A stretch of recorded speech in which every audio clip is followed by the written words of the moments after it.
Namaskar, I Nimesh Dabral welcome you all to ASAP classes and I hope you are all doing great. तो चलिए ये है हमारी real numbers की fourth class जिसपे हम करने वाले हैं रिविजिटिंग इर्रेशनल नंबर्स. ठीक है, रिविजिटिंग इर्रेशनल नंबर्स का मतलब क्या हुआ कि हमने इर्रेशनल नंबर्स पिछली क्लासेस में भी पढ़े हैं, बट अब क्या होगा हम थोड़ी सी उसके बारे में और नॉलेज लेने वाले हैं. ठीक है, तो इर्रेशनल नंबर्स होते क्या है, मैंने जैसे आपको बताया था कि वो नंबर्स जो p अपॉन q की फॉर्म में नहीं लिखे जा सकते, मतलब उनको फ्रैक्शनल फॉर्म में नहीं लिख सकते हैं. और दूसरा क्या होता है कि उनका जो डेसिमल होता है ना, मतलब वो जब डेसिमल में लिखे जाते हैं तो एक तो नॉन टर्मिनेटिंग होते हैं, दूसरा नॉन रिकरिंग या नॉन रिपीटिंग होते हैं, मतलब कि उनके अंदर कोई भी पैटर्न हमारे नंबर्स का नहीं चल रहा होता है. ठीक है, तो ऐसे नंबर्स को इर्रेशनल नंबर बोला जाता है. ठीक है, अब देखो किसी भी नंबर को इर्रेशनल प्रूफ करने के लिए हमें कुछ प्रोसीजर करना पड़ता है, पर उस प्रोसीजर से पहले आपको ये पता होना चाहिए कि जो हमारा को प्राइम्स होते हैं वो क्या होते हैं. ठीक है, एक थ्योरम है, छोटा सा थ्योरम है, ज्यादा बड़ा नहीं, वो भी पता होना चाहिए कि वो क्या बोलता है. ठीक है, तो पहले तो मैं आपको को प्राइम्स बता देता हूँ. ठीक है, दो कोई भी ऐसे नंबर चाहे वो प्राइम्स हो या ना हो, ठीक है, कोई भी दो ऐसे नंबर जो प्राइम हो या ना हो, अगर उनका HCF 1 आता है तो उन दोनों नंबर्स को क्या बोला जाता है, को प्राइम्स. ठीक है, एक दूसरे के लिए प्राइम्स. जैसे एग्जांपल अगर मैं दूं 8 और 9 का. ठीक है, 8 और 9 क्या है, ये प्राइम नंबर्स नहीं है. ठीक है, 8 क्या है, 2 का मल्टीपल है, 9 क्या है, 3 का मल्टीपल है.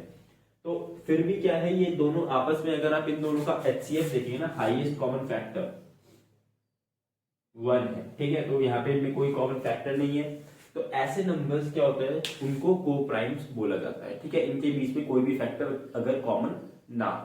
ठीक है ना, तो चलिए ये आपको समझ में आ गया. फिर अब एक थ्योरम कहता है कि इफ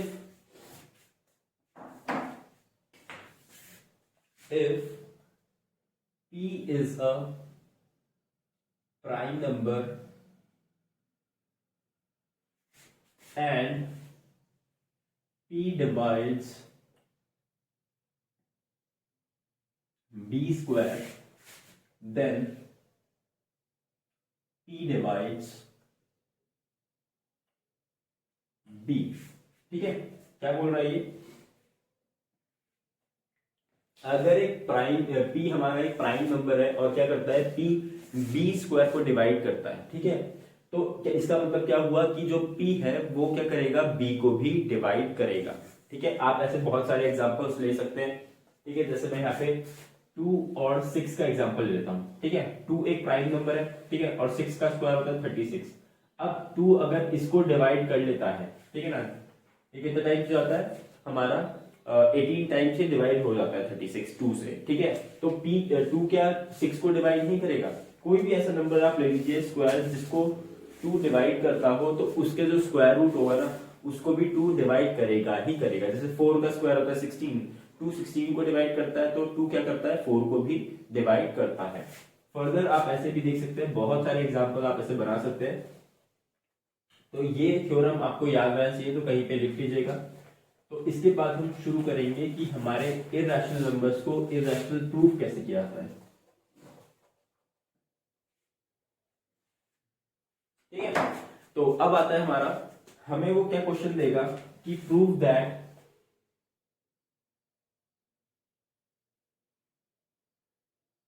√2 इज इर्रेशनल. ठीक है, irrational.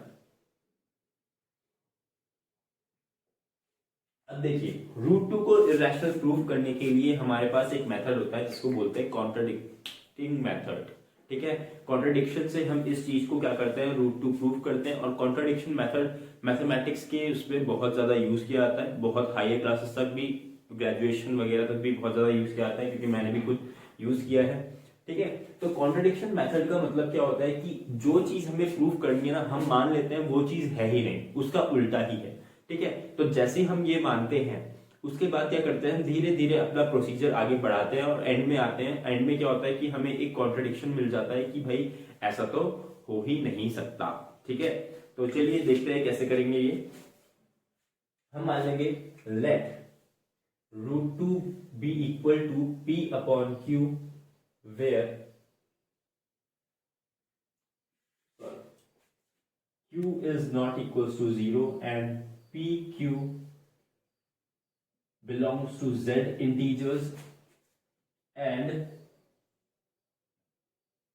p, q are co-primes। ठीक है, ये co-primes का मतलब क्या हुआ, that is HCF of P, Q is equals to 1। ठीक है, ये बहुत जरूरी था हमारा मानना। ठीक है, मेन चीज जो है ना HCF of P, Q is equals to 1 या P, Q are coprimes, ये बहुत जरूरी है क्योंकि इसी की वजह से क्या होगा, आगे कॉन्ट्रडिक्शन जनरेट होने वाला है। तो आप जब भी √2 या √3 या किसी भी इरेशनल नंबर को जब इरेशनल प्रूव कर रहे होंगे तो इस चीज को कभी मत भूलिएगा। ठीक है, तो इस इक्वेशन को हम फर्स्ट इक्वेशन मान लेंगे पहले तो। ठीक है, अब क्या करेंगे, हम करेंगे स्क्वायरिंग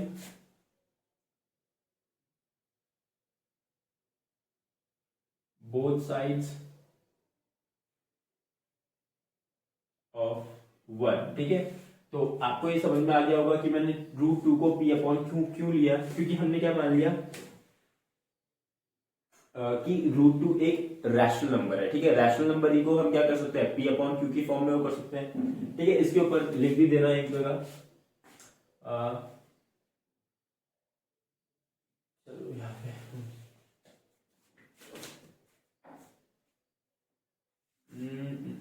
ये हटाता हूं मैं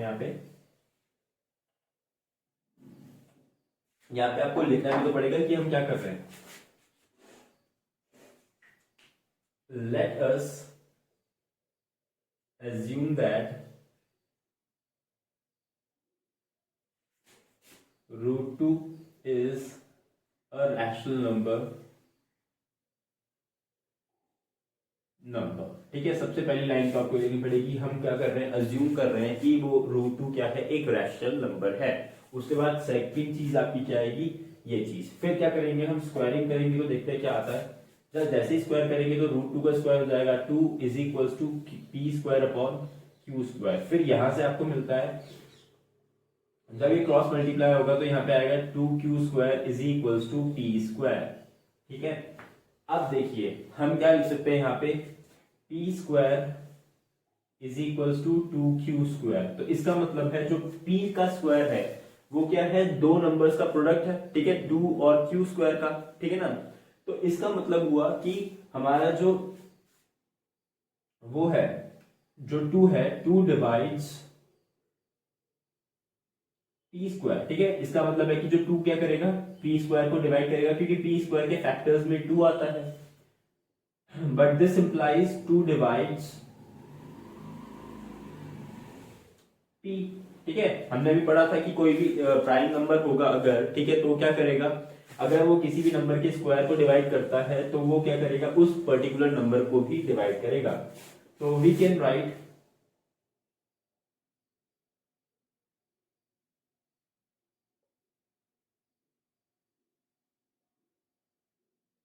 P is equals to 2m। ठीक है, मतलब हमने बोल दिया कि अगर P क्या करेगा, P को भी अगर 2 डिवाइड करता है तो हम क्या बोल देंगे कि P को हम 2 इंटू समथिंग एल्स के उस पर वो कर सकते हैं, ब्रेक कर सकते हैं। क्योंकि जैसे मान लीजिए 6 है, 6 को 2 डिवाइड करता है ना, तो हम 6 को ब्रेक करके 2 इंटू 3 लिख सकते हैं। ठीक है, 19 है, 18 सॉरी 18 है, 18 को अगर हमें 2 हमारा 18 को डिवाइड करता है तो हम 2 को ब्रेक कर मतलब 18 को ब्रेक करके 2 इंटू 9 लिख सकते हैं। वैसे ही अगर P को 2 डिवाइड करता है तो P को भी हम ब्रेक करके 2 इंटू समथिंग लिख सकते हैं, है ना। तो ये हमने चीज यहाँ पे अज्यूम कर ली। ठीक है, उसके बाद सबसे पहले तो आप क्या कर लेना, इस वाली इक्वेशन को सेकेंड इक्वेशन मान लेना, इस वाली इक्वेशन को थर्ड इक्वेशन मान लेना। ठीक है, now put the value of P from 3 and 2। ठीक है, 3 से 2 में रख दिया हमने, तो यहाँ पे क्या होगा, जैसे ही मैं P की जगह पे 2m रखने वाला हूं तो यहाँ पे देखिए क्या होगा, तो 2m का whole square is equals to 2q square. तो यहां से आपका आ जाएगा ये 4m square is equals to 2q square. 2 से 4 कट जाएगा 2 टाइम्स, तो इससे क्या हो जाएगा q square will be equal to 2m²। ठीक है, अब यहाँ पे ये आ गया है। फिर से आप क्या बोल सकते हैं कि अगर क्यू स्क्वायर को 2 डिवाइड कर रहा है, क्योंकि यहाँ पे लिखा आ गया ना कि क्यू स्क्वायर किसके इक्वल है, 2 इंटू समथिंग। ठीक है, अब जब भी ऐसा आता है कि कोई भी नंबर को अगर हम ब्रेक कर सकते हैं 2 इंटू समथिंग या समथिंग नंबर इंटू समथिंग, तो वो नंबर क्या करेगा, उस पर्टिकुलर नंबर को डिवाइड कर रहा होगा। तो यहां से हम बोलेंगे this implies 2 divides Q square, और इससे फर्दर हमें पता लगेगा कि 2 डिवाइड्स डिवाइड्स क्यू। ठीक है, तो यहां से जैसे ही हमने बोला कि 2 डिवाइड्स क्यू, तो हम फिर से क्या लिख सकते हैं, तो we can right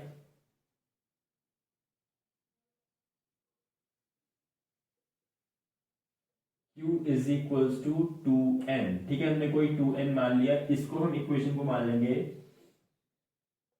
fourth equation. ठीक है, फोर्थ इक्वेशन माना। अब देखिए हम क्या करेंगे, put the value of P and Q in first equation, तो देखते हैं क्या आएगा उससे। ठीक है, तो putting the value of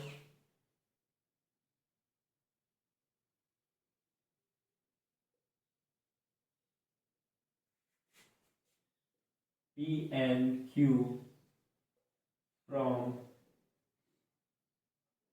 3 and 4 इन 1, तो उससे क्या होगा, देखो हमारा जो √2 हो जाएगा वो इक्वल टू हो जाएगा 2m/2n। मतलब मैंने क्या किया, p और q की जगह पे 2m/2n रख दिया। तो इससे क्या हो गया, देखो यहाँ पे हमने बोला था कि जो p और q है ना, वो तो है कोप्राइम्स। ठीक है, कोप्राइम्स है, बट यहाँ पे क्या हो रहा है कि p और q में एक क्या आ रहा है, कॉमन फैक्टर आ रहा है। ठीक है, और कॉमन फैक्टर आने का क्या हो गया, इसका मतलब जो हमारा हमारा एजम्पशन था कि P और Q क्या है, को प्राइम्स है, वो क्या हो गया, गलत हो गया।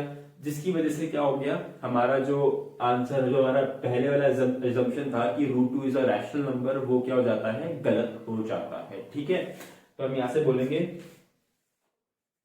We can see that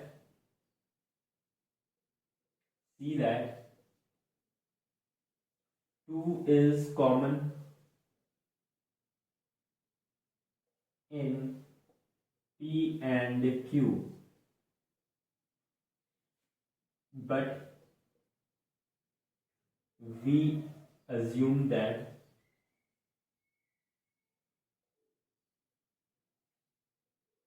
P and Q are coprimes,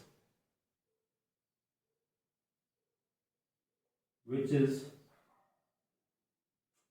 a contradiction.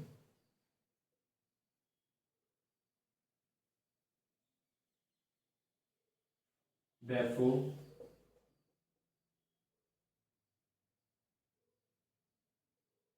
our assumption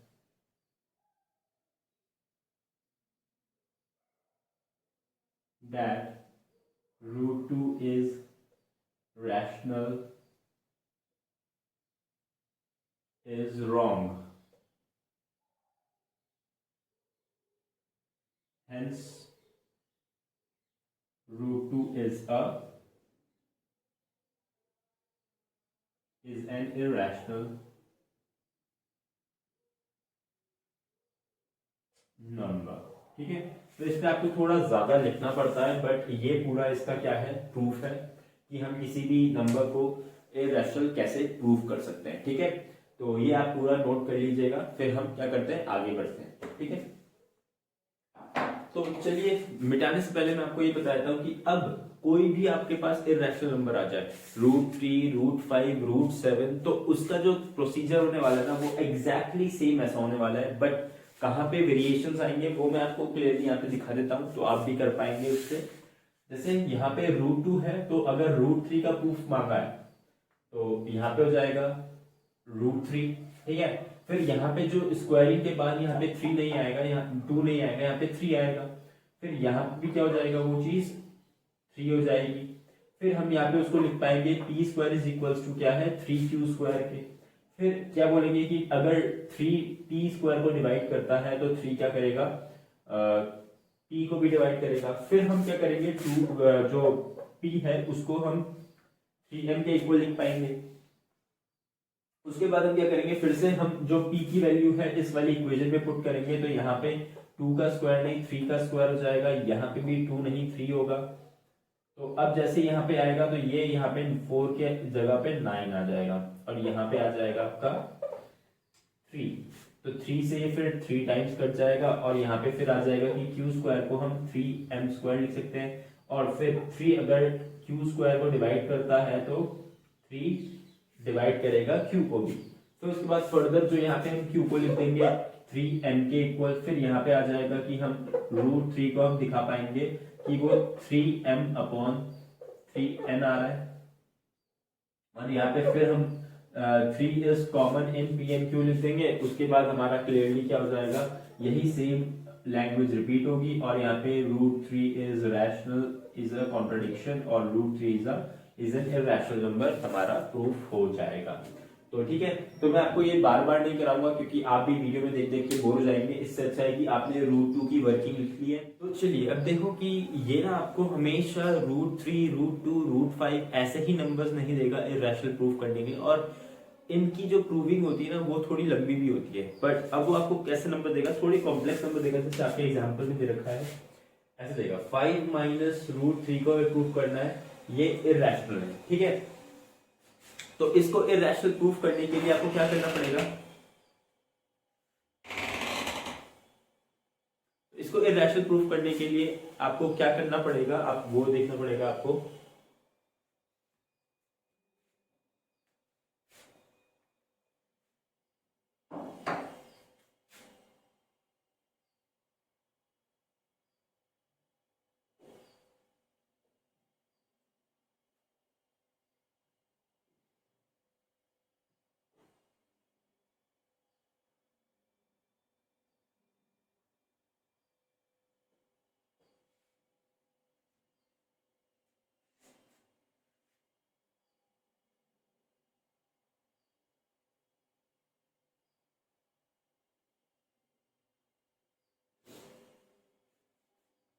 तो चलिए देखते हैं हमें क्या करना है, prove that 5 minus √3 is irrational. ठीक है, अब हर बारी वो आपको √3 √2 √5 नहीं देगा इरैशनल प्रूफ करने के लिए, वो थोड़ा सा इनका एक रैशनल और एक इरैशनल का कॉम्बिनेशन दे देगा और बोलेगा इसको आप इरैशनल प्रूफ करो।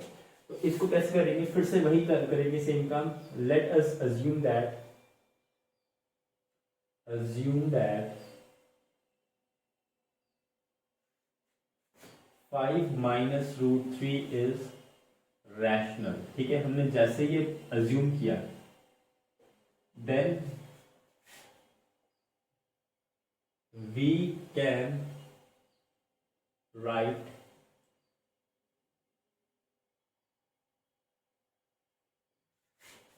Five minus √3 equals to p upon q where q is not equal to 0 and p कवा q belongs to z। z का मतलब कि इंटीजर को बिलोंग करते हैं।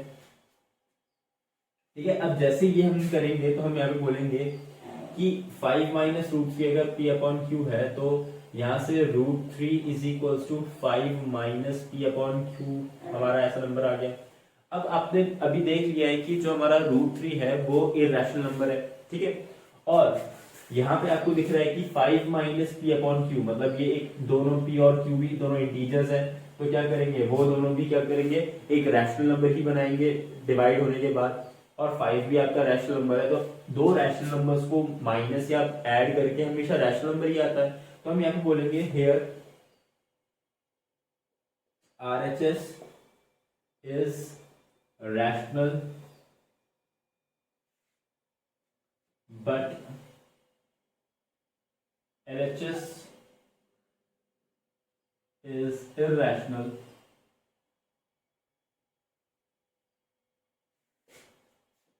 as √3 is irrational। तो जैसे ही हमने ये किया तो कभी भी ऐसा नहीं हो सकता कि आपकी जो इक्वेशन की LHS तो इरैशनल आ जाए और RHS रैशनल आ जाए। दोनों ही साइड, अगर एक साइड भी अगर इरैशनल है तो दूसरी साइड भी इरैशनल आनी चाहिए, और एक साइड अगर रैशनल है तो दूसरी साइड भी रैशनल आनी चाहिए। बट ऐसा नहीं हो रहा है, तो इसलिए हमारा क्या आएगा, which is a contradiction contradiction.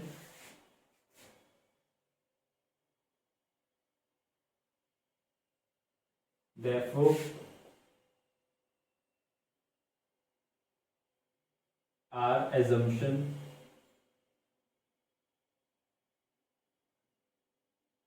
that 5 minus root 3 is rational is wrong.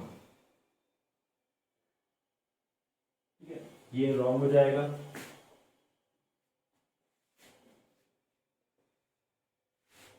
ठीक है, जैसे ही हमने कर दिया तो हम बोलेंगे hence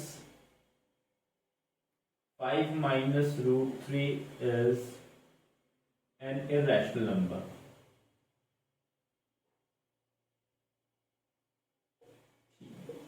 तो ये भी क्या है, ये इसकी प्रूविंग बहुत आसान रहती है. आपको जो भी इधर उधर दिखे तो आप उसको बस जो भी हमारे रैशनल पार्ट्स है उस नंबर के उनको राइट हैंड साइड में शिफ्ट कर दीजिए और दिखा दीजिए कि जो आपका लेफ्ट हैंड साइड है वो इरेशनल आ रहा है और राइट हैंड साइड रैशनल आ रहा है, जिसकी वजह से क्या हो रहा है, हमारा अजम्पशन गलत हो रहा है कि हमारा जो नंबर है वो एक रैशनल है, जिसकी वजह से क्या हो जाएगा, वो पर्टिकुलर नंबर क्या हो जाएगा, इरेशनल हो जाएगा. तो हमने यही काम यहाँ पे किया है, तो ये आप नोट कर सकते हैं. फिर उसके बाद हम आगे बढ़ेंगे.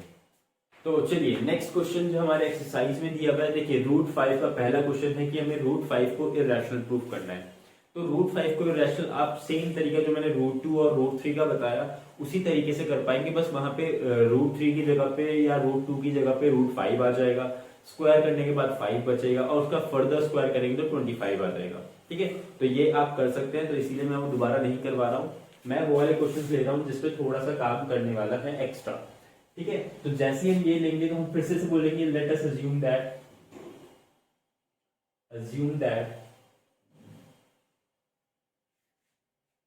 3 plus 2 root 5 is रैशनल. तो जैसे हमने इसे रैशनल अज्यूम किया तो हम क्या कर सकते हैं, मैं अब ज्यादा लैंग्वेज नहीं लिख रहा हूँ, लैंग्वेज आप लिखिएगा क्योंकि इस पे लैंग्वेज की काफी वो है, बट मैं आपको सीधे से दिखा रहा हूँ. हम 3 plus 2 root 5 को p अपॉन q लिख देंगे. ठीक है, वो आप सब लिख लेना कि p और q क्या है वगैरह वगैरह, वो मैं अब नहीं लिख रहा हूँ. ठीक है, जैसे ये करेंगे तो यहाँ से आ जाएगा 2 root 5 is equal to p upon q minus 3. root 5 will be equal to 1 by 2 into p upon q minus 3. अब देखिए यहाँ पे भी क्या हो गया है, जो हमारी RHS है वो कम्प्लीटली रैशनल है. ठीक है, मतलब यहाँ पे p अपॉन q माइनस 3 होगा तो कोई भी रैशनल नंबर आ जाएगा, फिर 2 से डिवाइड होगा तो भी रैशनल नंबर आ जाएगा, और फर्दर हमारा जो लेफ्ट हैंड साइड बन चुका है वो इरैशनल बन चुका है. तो यहाँ पे LHS is irrational, that is root 5 and RHS is rational. तो इससे फिर से दोबारा आप क्या लिख देंगे, that our assumption is wrong, that 3 plus 2 root 5 is a rational number and therefore the 3 plus 2 root 5 is an irrational number. ठीक है, आप ये करेंगे तो इसके बाद आपका प्रूफ हो जाएगा. और आगे भी मैं देख रहा हूँ तो जो और भी प्रूफ करने वाले हैं वो भी बहुत इजी है, तो आप ये ट्राई करना. ठीक है, और ट्राई करने के बाद अगर कोई भी क्वेश्चन आपको क्वेरी होती है कि कोई समझ नहीं आ रहा है तो आप मेरे को कमेंट्स में लिख के बता सकते हैं, मैं उसके ऊपर भी वीडियो ले आऊंगा, एक शॉर्ट वीडियो ले आऊंगा. और इस पे क्या होगा, अभी थोड़े ना क्वेश्चंस डिफिकल्ट भी आता है, वो क्या करूंगा मैं चैप्टर के लास्ट में, जैसे मैंने सारा चैप्टर पूरा खत्म कर दूंगा, उसके बाद जो CBSE वगैरह क्वेश्चन बनाता है या जो डिफिकल्ट क्वेश्चन है जो आ सकते हैं उसकी वीडियोस में मैं उसके बाद ही लाऊंगा. चलिए मिलते हैं फिर नेक्स्ट क्लास में. Thank you so much.